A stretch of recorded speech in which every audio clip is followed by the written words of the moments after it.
It the Killer é um dos mangás mais pirados e da horas que eu li esse ano, envolvendo yakuza, artes marciais, torturas e cenas brutais que precisam de um estômago forte para ver. O protagonista é um jovem assassino inabalável que sempre conclui suas missões. It, conhecido nas ruas como trabalha como assassino profissional e em toda a cena de trabalho It deixa um rastro com sangue e o número 1 como sua marca. Mas apesar de ser um homem destemido e forte, por traumas passados, It tem problemas emocionais, e sempre que vai cometer alguma morte, ele se emociona relembrando do seu passado e traumas. Porém o destaque não é apenas para o protagonista, mas principalmente para o antagonista Kakihara, que talvez seja considerado o real protagonista dessa obra. Um vilão que conhecemos desde o início do mangá, que trabalha em uma gangue da Yakuza. Mas sua fama na rua não é apenas por ser um executor da Yakuza, mas sim pelo seu jeito sadomasoquista de torturar as vítimas e até ele mesmo, sentindo prazer na dor alheia e na sua própria dor. E a história entre esses dois se conecta através de outro personagem importante e muito traiçoeiro. Jiji é um senhor e o cabeça de um grupo de criminosos, sendo um dos integrantes o It, e o objetivo principal dele com esse grupo é destruir o grupo de Kakihara.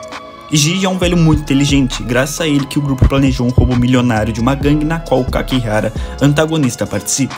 E esse plano, pensado em todas as possibilidades possíveis, foi concluído utilizando a sua arma secreta, It, que matou o homem aclamado como o pai de Kakihara.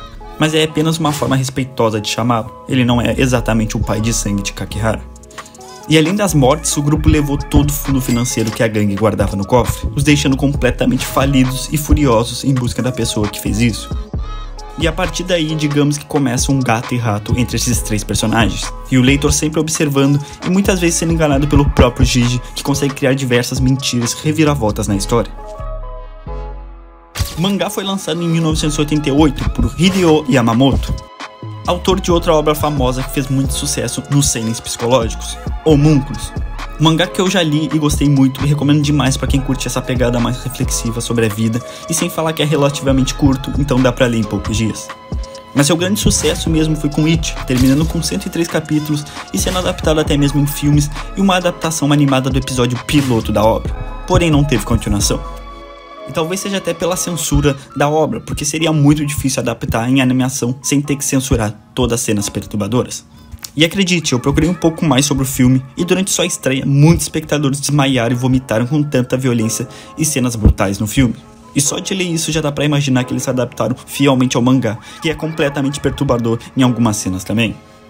E dito isso, quem quiser assistir o filme, só dá uma pesquisada que vai encontrar. Eu ainda tô pensando se vou assistir, mas não sei não.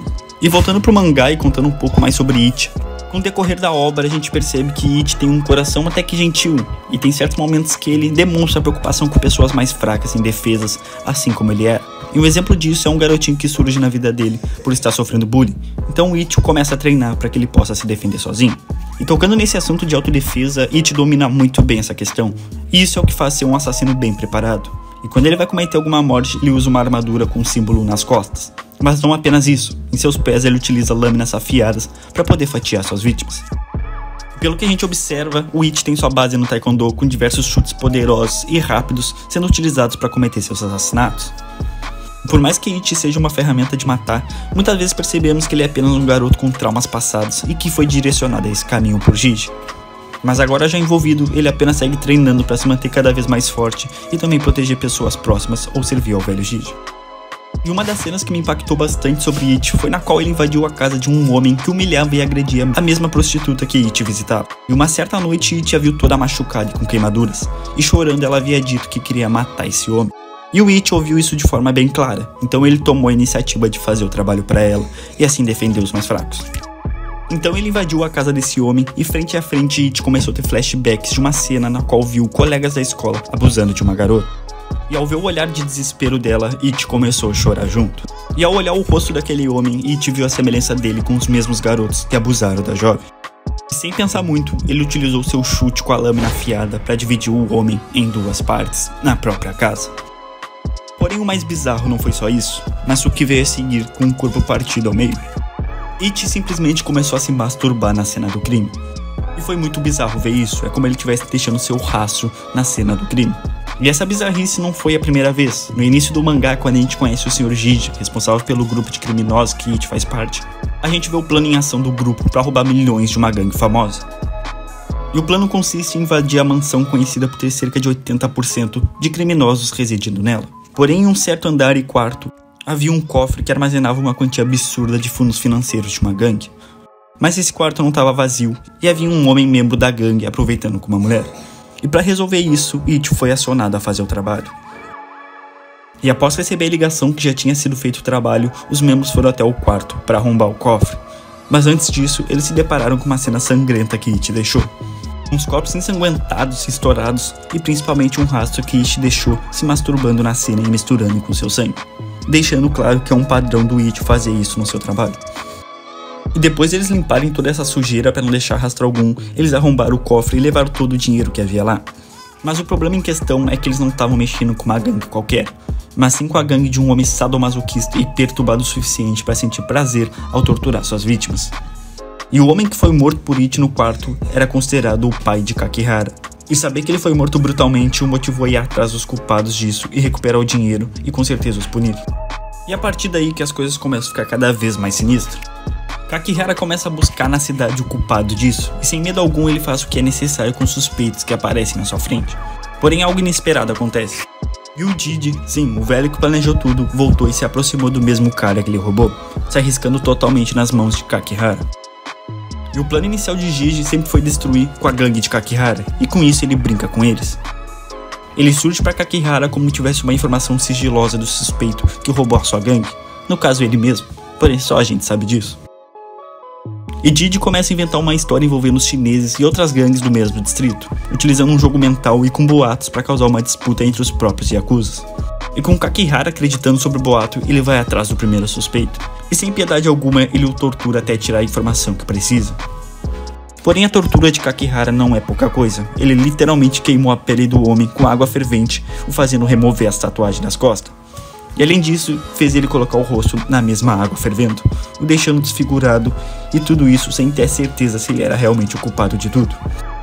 E por essas atitudes brutais de Kakihara, a associação que controla a paz nos distritos de gangues teve que ser acionada, já que atitudes como essas podem causar uma guerra civil entre as gangues, e isso com certeza daria apenas prejuízo para todos. E principalmente chamaria a atenção dos policiais no distrito, o que deixaria complicações para fazer negociações. Mas a ambição de Kakihara é tão grande que ele não dá a mínima para os riscos de criar uma guerra entre as gangues do distrito. Mas ele tem a consciência dos seus erros e que deve ser punido. E a ideia principal da punição seria um valor em dinheiro. Mas Kakihara toma uma iniciativa inesperada, e pelo fato da sua gangue não ter mais dinheiro, ele sacrifica algo importante para ele: a própria língua, ou como ele cita, sua percepção de doce. E cenas como essa dele arrancando a língua são apenas uma pequena parte da mente doentia e amedrontadora de Kakihara.